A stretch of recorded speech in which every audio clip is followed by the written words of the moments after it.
Alright guys, so I'm sure as you already know, Vitaly was recently arrested for things that I never thought he would do, and things that his tens of millions of fans never thought that he would resort to doing.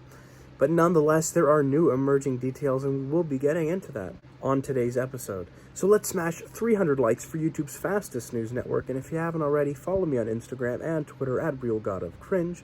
And the fact of the matter is, if you're not subscribed with the bell rung, then you are not up to date. Now let's jump right into it.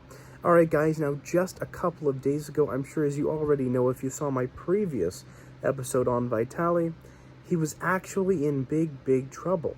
Arrested after hopping out of a bush or a car. A couple of different sources are saying different things. I believe it's a car as of now because the police reports have in fact been released. And here they are.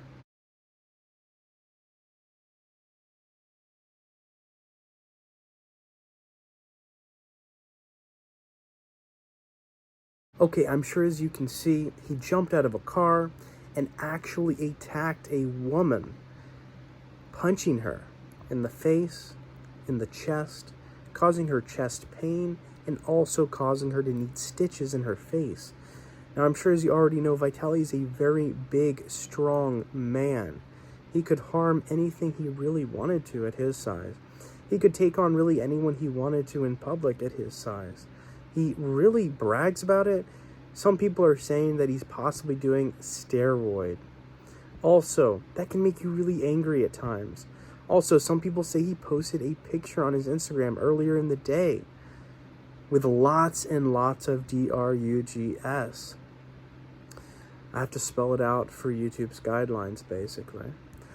But did that send him on the downward spiral that led him to literally waiting, being a criminal, being a PREDATOR?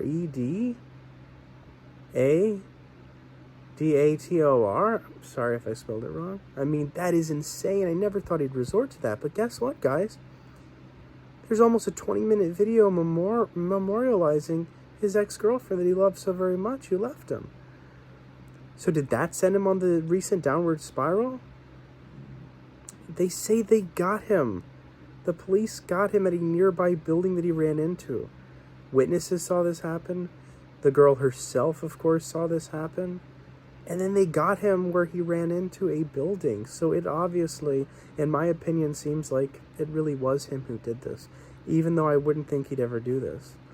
He always brags about being the macho man he is. Having friends of the like of Dan Bilzerian, a multi-millionaire with many businesses of his own.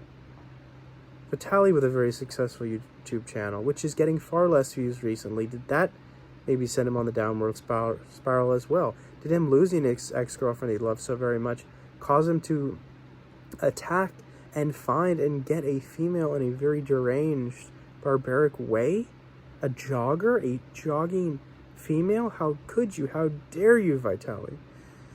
It is sick. It is disgusting. No one deserves to be on the platform who is a criminal in such a manner. Very sad to say. I really greatly enjoyed his pranks over the years. I hope he comes back with an apology. I hope he comes back a new man. I hope he has a good excuse for something like this, even though there really is no good excuse. But let me know your thoughts down below. He's been released on $7,500 bail. Of course, he has the money for it. The guy's loaded. He has many views with over 20 million views, or videos with over 20 million views on them. So, once again, let me know your thoughts down below as to why in the world he's done such a thing. He straddled her. Then he took away her dignity, causing her a hospital ride and trauma for the rest of her life. Never in the world would I think that a YouTuber that so many looked up to would turn to such a horrible state of mind. As always, guys, I will keep you up to date, and thank you so much for watching. Guys, this poor girl screamed for help. There's an obvious, trauma involved at this point, and PTSD even, probably. I'd like to start a GoFundMe if anybody's willing to make one, and they're legit. I'll pin it in the top pinned comment. This girl deserves counseling at this point. Vitaly has pretty much possibly destroyed her life, and I just hope this girl doesn't go into a depression. Police report states that she screamed for her life, tried to get away for her life, tried to scratch him to get away and free herself for her life. And he was just too strong and overpowered her, and I just feel awful for her. Her boyfriend drove her to the hospital afterwards, and absolutely despicable. I also wanted to add that Keemstar wants an interview with him. He got out on bail, like I said, and he responded to Keem on Twitter, just said, hey, like a one word. He doesn't know what to say. He doesn't know how to defend his actions. He can't defend his actions. It's absolutely despicable. But as always, guys, I will keep you up to date.